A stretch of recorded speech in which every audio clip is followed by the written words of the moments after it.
What's up and welcome back to the Chris Gates Fitness Podcast. Thanks as always for joining me in today's episode, and it's another one that I'm really excited about. So I'm glad that you're here. Today we're going to talk about what should you eat after working out, okay? A couple weeks ago, we talked about what to eat before working out. This is obviously the follow-up to that episode, so if you missed that one, make sure that you're subscribed to the podcast. Then you can go back in the podcast feed, check out that episode, learn about what to eat before you work out, and that'll help you have a lot of good background information to understand what to eat afterwards, okay? So we're going to dive into a lot of topics about post-workout nutrition revolving around, when you need to eat after a workout, what's going to be most important in order to recover and give your body what it needs, how the macronutrients factor into this discussion, and a lot more. So we're going to get into a lot of good stuff here. Real quick before we do, I kind of just mentioned it, but make sure you're subscribed to the podcast. And if you can leave a rating or review, that would mean a lot to me and help the podcast reach more people.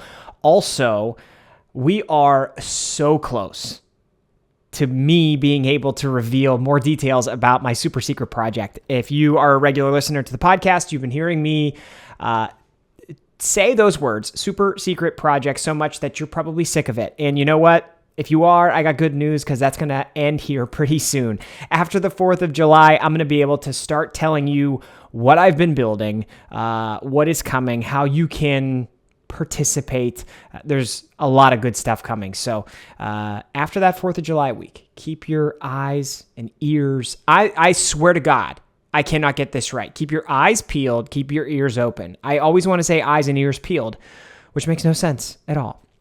But yeah, there's information coming very, very soon, and I am so unbelievably excited. So that is to come. But for now, let's talk about what should you eat after working out, okay? And we can start with the timing topic. I think we'll actually start with timing and then end with timing, because for starters, it's important to kind of talk about maybe dispelling some myths here. And first and foremost, what I'm talking about is I want to dispel this whole notion that you have to slam food or slam protein immediately after you work out. You just don't. And that's something that I think was popular belief and common knowledge 10 years ago, 15 years ago, 20 years ago. Certainly when I started my fitness journey, I was under the impression that if I didn't have protein immediately after I worked out, that I would lose all of the potential progress that I could have gotten from that workout.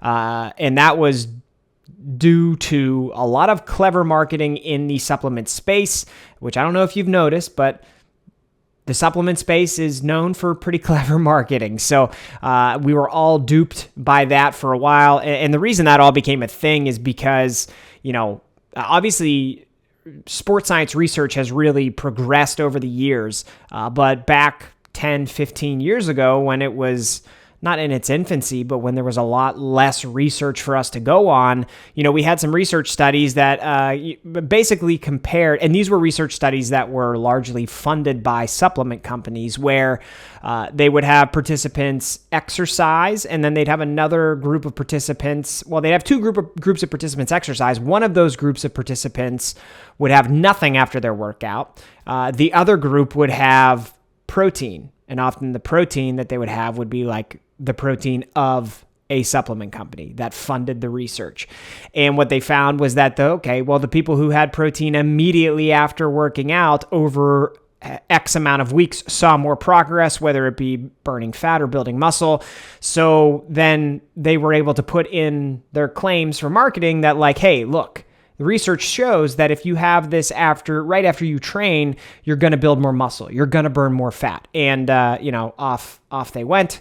This whole term and concept of an anabolic window emerged, and people believed it for a pretty long period of time until research was able to catch up and test all the other scenarios. And then over time, what we found out is that while that could potentially benefit you based on your situation, what's much more important and impactful, and what's much more indicative of being a determining factor on how much progress you make with your workouts is your total protein across the day. So if you're having a daily amount of protein that fits what you should be having, that's going to give your body what it needs to recover. And then calories, if you're having, whatever your daily calorie intake tends to be, or whatever your average calorie intake day to day tends to be, that is normally going to lead you in the direction from a body composition perspective that you want to go or not. So, if you want to lose weight, but you're not eating in a calorie deficit, well, then you're obviously not going to lose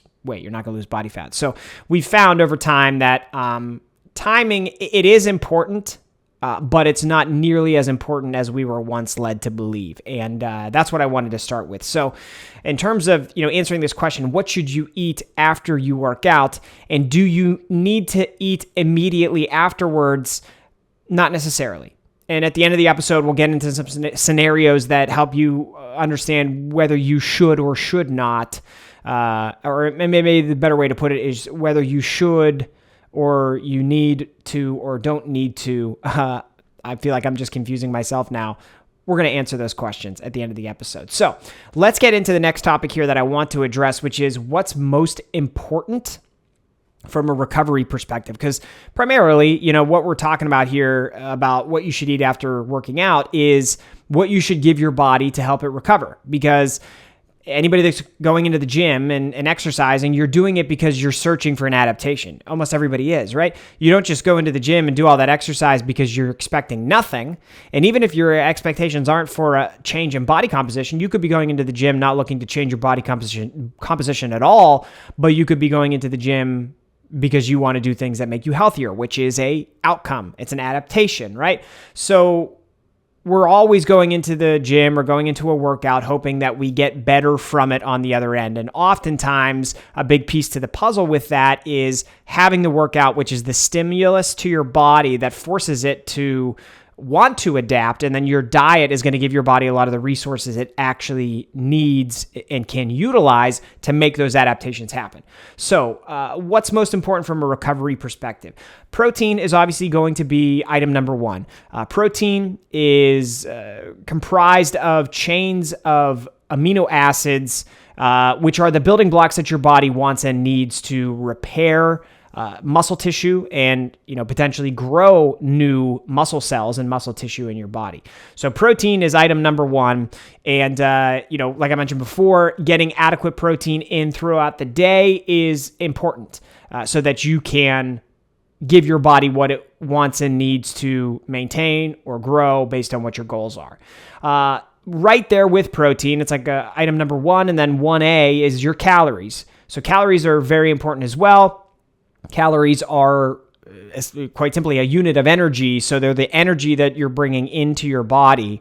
And I think the easiest way to consider just calories in general are resources, right? Calories are coming from protein, but also from carbohydrates, from fats, all of the food that you eat and the nutrients that you are consuming give your body calories, and then your body can utilize the nutrients from the foods that you eat that bring those calories into your body as resources to help repair, recover, and grow. Okay, so calories, I think that's the easiest way to kind of visualize and conceptualize the role that calories play in this equation. So, we'll talk about macronutrients here in a few minutes, but focusing on protein and calories, if you are dialed in with those two things from a dietary perspective, you're going to be giving your body 90 to 95% of what it needs to make the progress that you want to make. Like dialing in protein and calories and being consistent with hitting those numbers and making sure that obviously those numbers are aligned with your goals correctly. It's one thing to eat protein. It's another to actually have like your ideal protein intake so you're having enough, right? So like for somebody my size, I eat 180 to 190 grams of protein a day so that my body can recover. If my protein goal was 100 and I was hitting it every day, that's great for consistency's sake, but my body would need more than that to actually have like the ideal amount of protein to be able to recover based on the way that I train. So, you need to have the right targets. You need to have the right protein goal, the right calorie goal. And then if you do, hitting those consistently is going to get you the vast majority of the progress that you can accomplish. Okay. those are the two really big building blocks. And I know this episode is about what you should eat, but I don't want us to go through the entire episode, since this is, largely based on recovery, without talking about some of the other recovery elements that come into play. So just briefly, I want to touch on sleep as one of them, because sleep is actually where your body does the vast majority of its recovery, repair, and growth. When we're sleeping, you've probably heard of the different sleep cycles like REM sleep and deep sleep, and your body goes through these different sleep cycles throughout the night where it kind of toggles back and forth. And what those sleep cycles do is allow your body to recover, from a cognitive, from a mental standpoint, and also from a physical standpoint. And your body releases a lot of hormones while you're sleeping. Growth hormone is naturally secreted within the body, and that is a big player. It plays a big role in terms of like the anabolic processes of building muscle and doing stuff like that. So a lot of those actual adaptations happen while you're sleeping. And that's why we always say, okay, sleep is really important. If you're not getting enough sleep, you're going to struggle to see progress. It's because your body wants to have a certain amount of time asleep so that it can do all of these things and adapt in the ways that you want it to adapt. So getting a bare minimum 7 quality hours of sleep at night is probably a good starting point. If you can get 8, get 8. If you can get 9, get 9. Somewhere in that 7 to 9 hour window is really important. And like having the sleep hygiene, the sleep habits in place so that you could be in bed for 7 hours, but if you wake up 3 times throughout the night and you're on your phone for the first half hour of it, you're not getting 7 hours, right? So there are things you can do, and we're not going to go into all of those details because, again, this is more of a nutritionally based episode, but sleep is really important. The quality of your sleep is really important, and the things that you do to promote the highest quality sleep are obviously really important as well, because that's where your body's doing a lot of this repair, this recovery from exercise. Okay, so it's important that we talk about that and mention that. Another one that I want to talk about before we get back into the nutrition side of things is adequate rest time before training again. And what I mean by that is no matter how you like to work out, if you're hitting things multiple times a week, so by that I mean if you're training your chest twice a week, you're going to want to make sure that you're spacing those out in a way that allows your chest, your pecs to recover so that you can have good training performance in that next workout when you train that muscle group again. And the only way you get that good performance is by allowing the muscle to fully recover. And I know not everybody goes into the gym and just trains one muscle. So thinking about a very popular split that my clients use is having a push day, so chest, shoulders, and triceps, having a pull day, which is back and biceps, and having a lower body day, which is we train legs, right? So if you have those groupings of workouts and you're doing them multiple times a week, you're going to want to make sure that they're spaced out in a way that allows them to recover fully before you train that muscle group again. And so, a good general rule of thumb is 48 hours in between, at least, before you train it again. But that's not going to apply to everybody. It's a case-specific type of thing, and this is where having a coach can really come in handy to help you figure out these details. But this is something to pay attention to as well, right? Giving your body adequate rest time, giving those muscle groups or the movement patterns, or if you're doing cardio, giving the muscle groups involved in that form of cardio a little bit of rest before you do it again. This applies to basically any form of exercise. The amount of volume you do is important. It's going to factor into it. The amount of intensity you do is important. That's going to factor into it. There's a lot of details here, but I just want to make sure that we're addressing that as well, that giving your body time to recover is a very important piece to the puzzle, because your nutrition can be super dialed in and you can hit everything that I talk about from a nutritional perspective in this episode. But if you're not giving your body the rest it needs, you're going to struggle to see optimal progress, the best progress, as much progress as you want. Or, you may even completely plateau. So it's just important for us to talk about. Okay, we got those out of the way. We talked about protein. We talked about calories. Now let's talk about the other macronutrients just to help give you, again, some idea of how everything is factoring into answering this question about what should you eat after working out. So carbohydrates, okay, that's next on the list. Carbohydrates from a training perspective are very important because they give your body a lot of like the most readily available energy it needs to exercise. And a lot of that comes from carbohydrate actually stored in your muscle. Okay, so this is going to get a little bit into the weeds, but it's good information for you to know. When you eat carbohydrates, some of those carbohydrates actually get stored in your muscles as something called glycogen. And that, when it's stored in your muscles, can really help training performance. And now a practical way to get a practical example of this is, when you start maybe a fat loss phase and you're in a calorie deficit, training often is still pretty good at the beginning of that. But after you get through 3, 4, 5 weeks, you may start to see like it's harder to continue to progressively overload. You don't have as much energy going into these workouts. Your training performance just isn't as good as it was at the beginning of the fat loss phase. And that's because, in part, a lot of factors are at play, but in part, carbohydrates are depleted from your muscles. You don't have as much of, or you may have very little of that muscle glycogen available, so your training performance just isn't as good as it used to be. A lot of people interpret that as like, oh, I'm losing all my muscle, I've lost all of my gains, I got to get out of this calorie deficit, and that's not always the case. Something like glycogen could be playing a role. So carbohydrates, when we eat after a workout, getting carbohydrates in your diet can help replenish some of those glycogen stores that are in your muscles and help you to continue to hopefully train, as effectively as you possibly can. And then fats. So fats are last on the list, not because they are unimportant. They're actually very important.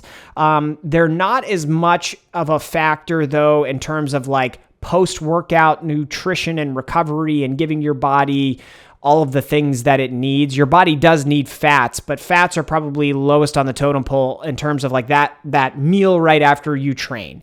Whether it's high fat or low fat, it's probably not going to be that big of a deal. You do, though, want to make sure that you're getting an adequate amount of fat in your diet throughout the day, each day. Fats are really important for overall health, managing hormone levels. It's a very important thing to have in your diet, and so it's important to mention that as well. So that rounds out all of the macronutrients that you would obviously eat, as well as the calories that you would eat after a workout. So let's get back into it. What should you eat after working out? Well, we can round our way back to that timing conversation again, because timing is going to play a big role here. I'm not going to give you a specific meal to eat because you may not need to eat that meal, or you may need more than that meal depending on what your day looks like around when you normally work out. And that's where the nuance comes in. And that's why that anabolic window, all of that exercise research that had people thinking they needed to slam protein right after they trained wasn't necessarily correct.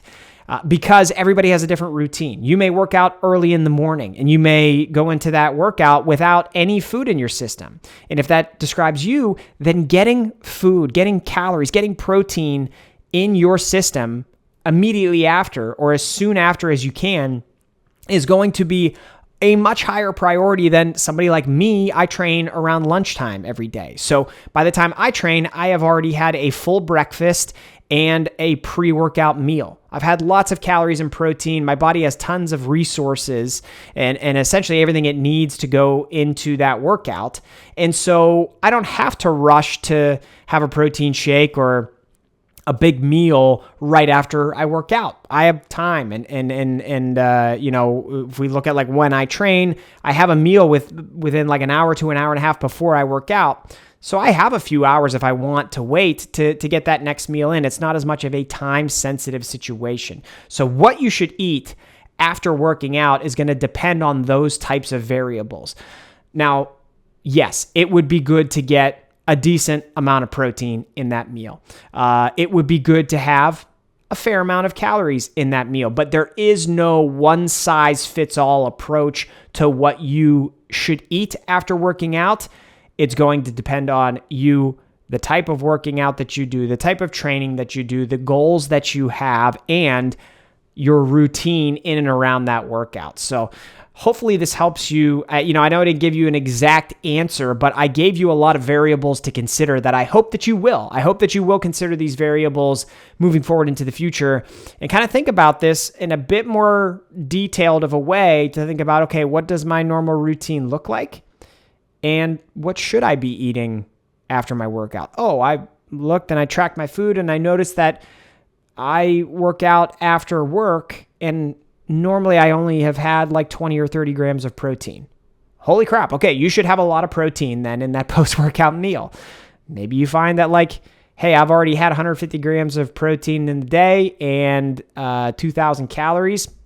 Not that big of a deal. I don't have to slam 50 grams of protein after my workout anymore because now I have some of this more detailed information that will help me figure out the best way to approach this stuff. So I hope that that's what you got from this episode, and I very much appreciate you tuning in. So like I said, more good stuff coming here. I'm super excited in just a couple of weeks to start telling you about this super secret project. But in the meantime, thank you so much for listening. Thank you so much for watching if you're watching on YouTube, and I will talk to you again soon in the next one.